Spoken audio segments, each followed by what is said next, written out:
So this is part three, war loss. And one of the first and most striking things that happens to Riverbend is that she loses her job. And she apparently is, the oppressed Muslim minority, actually was college educated and an experienced tech sector worker.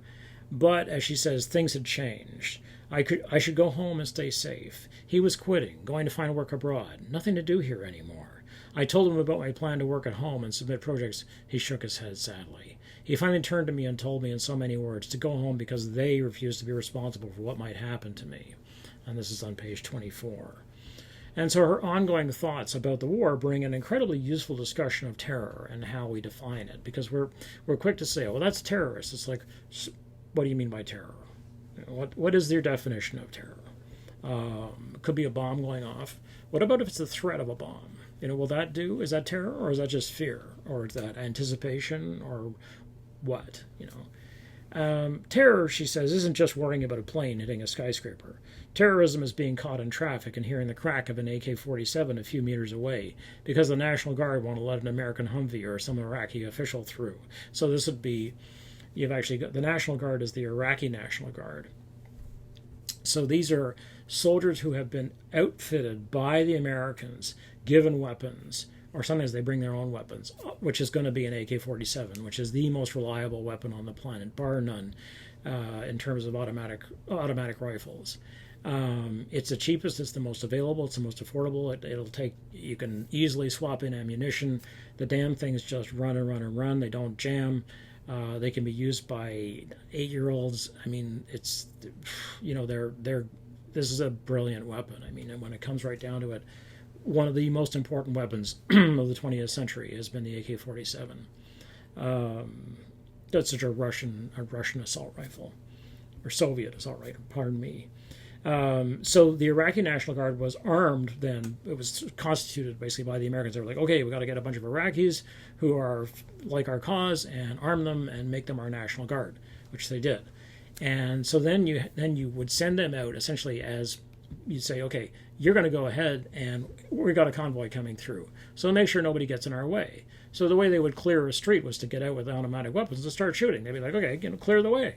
Get out of the way, because people were like, what do you mean get out of the way? And then an American convoy would come rolling through. And they didn't stop. The thing about these convoys was they understood very well, after a very short amount of time in Iraq, that to stop was to become a target.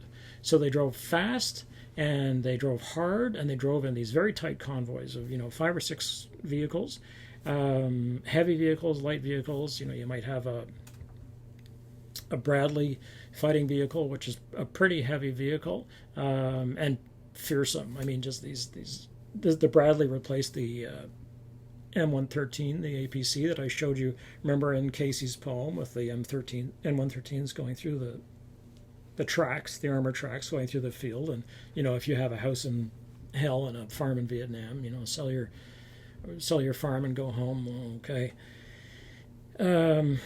So these are the upgraded. So basically, that's why, why would you hear the crack of an AK-47? Because they're like, get out of the way. Americans coming through.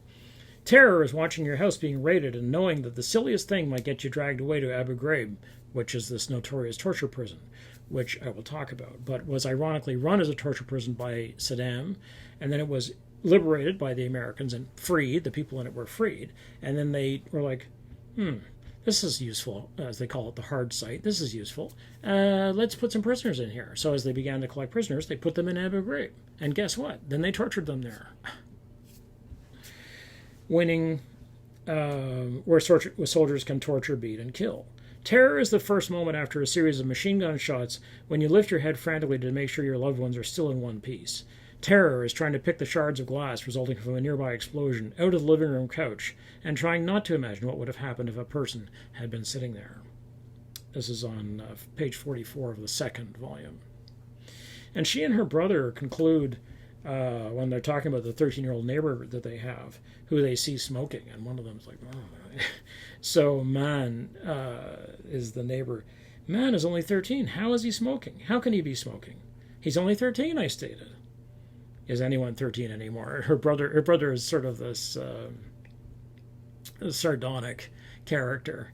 I mulled the reality of this remark over. No, no one is 13 anymore. No one is 24 anymore. Everyone is 85, and I think might be 105. This is on page 11. And this is certainly an accurate picture of what happens to people who have been traumatized like this to the point where they just don't laugh anymore, because basically the system has been too burned over. One of the most fearful things about war is that it makes people old very quickly. And we're always focused on soldiers, and we insist that soldiers are heroes, and whether they are or not, I don't know whether they're doing is laudatory or not. We still say, thank you for your service. And I'm like, well, no, how about thank you for staying home? Did you go? I'm sorry. If somebody says to me, oh, I went to Afghanistan, I'll say to them, geez, I'm sorry about that. They're like, well, you didn't do it. I'm like, I know. It's a shame, though. Shame you went. Like, what do you mean? Yeah, I'm not going to be telling you thank you for your service because I have no idea what it means. But anyway, what about the 13-year-old, she says, no, I'm saying this, who is now suddenly aged and washed out and burned and afraid and has to start smoking. Why do you start smoking when you're 13? Because you're freaked out, and nicotine is going to calm your system down. And it's an addictive habit, which is going to ultimately give you relief, even if it's temporary. There's a reason why people get addicted to smoking. This is because their brain is like, oh yeah, bring this stuff on. We can use it. Okay, and so now I come to the fourth part of this.